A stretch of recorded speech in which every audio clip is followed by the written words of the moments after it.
I'd like to get to Elizabeth Warren. Elizabeth Warren. And Bernie Sanders' campaign has gone out of their way to not speak ill of Senator Warren, which I think is a good strategy. There's no reason at this point for Bernie's campaign to be going at Warren's campaign or vice versa. It's fine to play nice. I think in future debates, he's going to have to point out there's some differences here, but I don't think that time has come. I think Bernie should be continuing to go after Biden as well as Kamala Harris, which Bernie, you will see, went after Kamala Harris today, actually. But Elizabeth Warren, to me, one of the things that I've always had an issue with, Elizabeth Warren could come up with 25,000 plans if she likes, and that's great. That you got a plan for everything and yada, yada, yada. That's great. But with plans, do you have the courage of your convictions?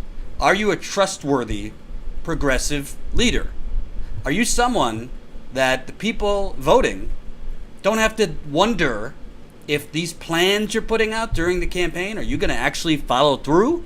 Are you going to fight to the deaths for these plans? Or is this all kind of like a branding critique? Because it's not hard, by the way, for a candidate to get a bunch of really educated, wonky people around, a lot of wonks, who want to write plans and live in Theoryville and live in Planville. Go to Vox.com if you want to read a bunch of wonks. But plans are only as good as the leader proposing them. Is that leader, he or she, consistent? Is that leader, he or she, courageous? Is that leader, he or she, trustworthy? And to me, the mark of a great political leader is a leader that stands up and is courageous, loud, and goes against nefarious forces when very few others are. So, to me, not only as a journalist, but as a person, one story that informed me very heavily was the battle at Standing Rock in 2016, when I'm a white Jew from Long Island. I very, very limited exposure to Native Americans when I was young. I don't recall having any Native American classmates in elementary, middle school, or high school. I don't think there was many Native Americans in my town.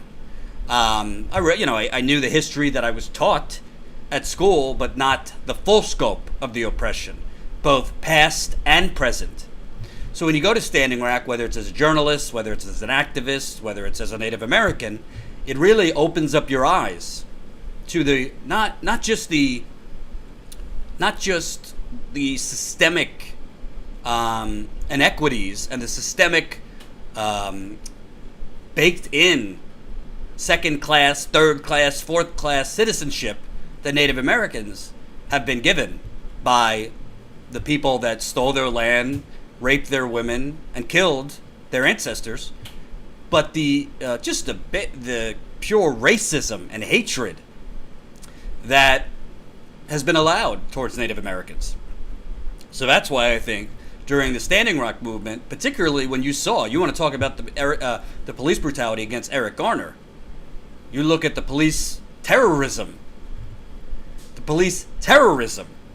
against the Native Americans, the environmental activists at Standing Rock. That was the plain old, right in front of you definition of fascism, right in front of your eyes. When the publicly funded police department is literally creating a blockade in the road to protect a private oil company's pipeline. That would be the merging of the corporate state with the private state. That's fascism. But Elizabeth Warren, I'll just show you some of it. She apologized today for, her whole Native American ancestry thing. Here's some of what she had to say. Senator Warren again apologized for mischaracterizing her identity while speaking to indigenous groups there in Sioux City, Iowa. I want to say this. Like anyone who's being honest with themselves, I know that I have made mistakes. I am sorry for harm I have caused. I have listened and I have learned a lot, and I am grateful for the many conversations that we've had together. It is a great honor to be able to partner with Indian country. And that's what I've tried to do as a senator. And that's what I promise I will do as President of the United States of America. I don't particularly know what Elizabeth Warren has done as far as being a partner with Indian country as a senator. Maybe she's done some symbolic things. I don't know much she's done as far as legislation. But I don't honestly, to tell you the truth, some of you might not like this, I don't really care about her Native American ancestry thing. It's not in the totality of things that could be said about Elizabeth Warren. The Native thing, to me, is stupid. If she put it on her degrees or whatever, I don't think she should have. But to me, that's not the disqualifier as far as Elizabeth Warren. To me, she should be apologizing for not standing up for Standing Rock. Because that, make no mistake about it, was, to me, and I'm not Native American, but I've spoken with a lot of Native Americans, that's the time that Indian country needed political support and political courage. And Tulsi Gabbard showed that political courage by going to Standing Rock. And by the way, Tulsi Gabbard just went back to Standing Rock a couple weeks ago for the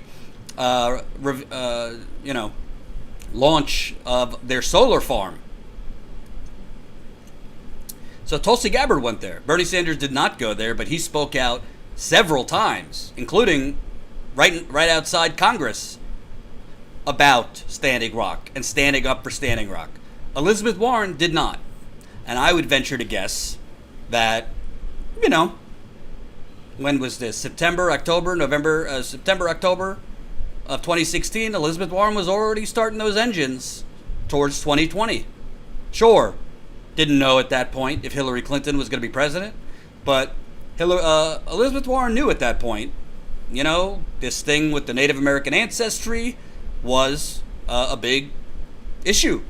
And when she's thinking about next political move, possibly running for president in 4 years or 8 years, I don't think she wanted to reignite the issue as far as, let me go stand up for the people in Standing Rock, and then have Republicans, Trump calling her Pocahontas, and all this going out against her and reminding people that she might have, exaggerated her Native American ancestry, which again, to me, is the least of the issues with Elizabeth Warren. So the first time, and I've looked this up many, many times, first time that I could find Elizabeth Warren said anything about Standing Rock was on December 4th, which, for those of you who remember Standing Rock, that was the day that President Obama at the time denied that final permit.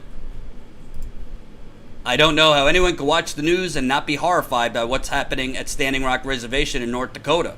For months, Standing Rock Sioux and thousands of others have opposed a pipeline that many believe risks contaminating the tribe's water supply.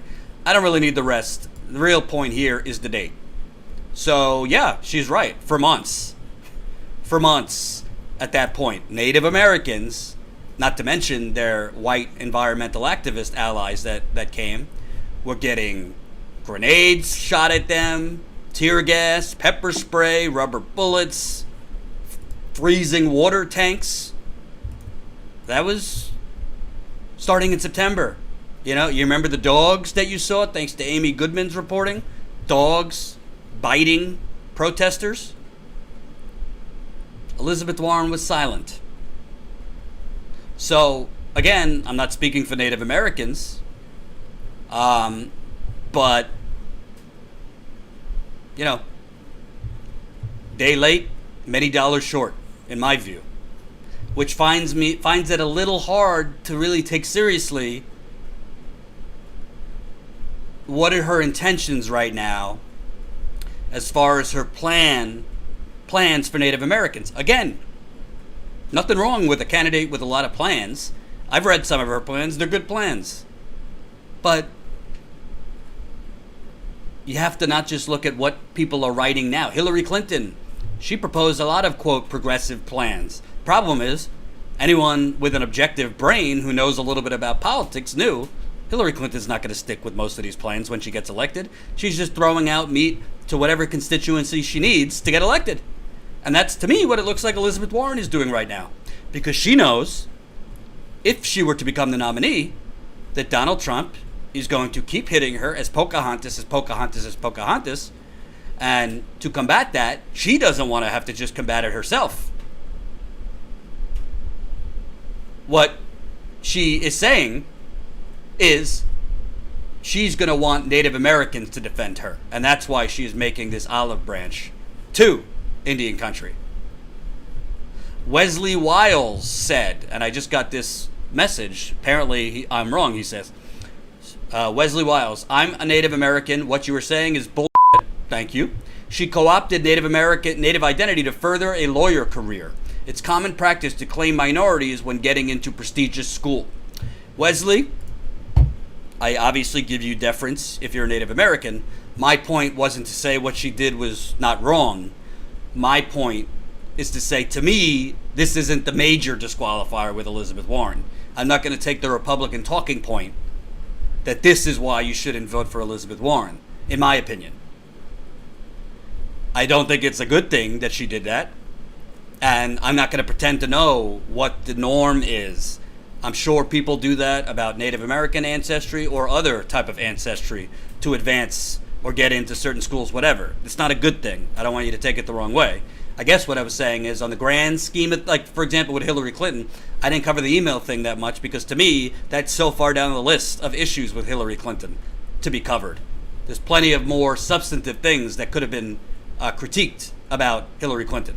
Last thing I'll say about Warren, honestly, and I don't mean to be a jerk, but it's true, I don't really give a damn what your plan is for Indian country because I don't really trust that if elected, that's going to be a priority to you. I don't think so. I think this is a very obvious, craven attempt to neutralize or totally get rid of one of her biggest political liabilities. And obviously what Trump is saying is racist, calling her Pocahontas and these things. I mean, there's no validity in the things Trump is saying, but, you know, part of the issue, one of the major issues with Hillary Clinton, people didn't trust her. People didn't trust her. And Elizabeth Warren is trying to atone for, however you want to slice it, being dishonest on applications, you know, exaggerating or just straight up lying about her heritage. And I think, thank you, Mike, I'm going to borrow from you, she's pandering right now to Native Americans. And the Native Americans I spoke with, hundreds and hundreds on the ground for months and months, they're not stupid. They know when someone's feeding them a bunch of BS, because like African Americans, that's all they've been fed. A bunch of empty promises, pandering, and bullshit from the government. So I don't know, you know, the media, I mean, I see a headline right next to me, Warren apologizes to Native Americans. I think Warren should be apologizing for being a no-show when Native Americans were under siege. Because make no mistake about it, when there's no political courage between Tulsi Gabbard, Bernie Sanders, Jill Stein, Raul Grijalva, I think Keith Ellison at the time, there was very few, Heidi Heitkamp, she was a North Dakota senator. She was speaking, you know, those poor oil workers from DAPL. She wasn't speaking out for Native Americans. I mean, not the North Dakota politicians weren't speaking out for Native Americans because they're in bed and bought off by the oil companies. You know, we talk about liabilities. We talk about liabilities in a general election. If Warren was to become the general election nominee, which I don't see happening based on her demographics, she's not doing so hot. People making under $50,000 a year, not doing so hot among African Americans. She does well among those with advanced degrees, not as well with those with just high school degrees.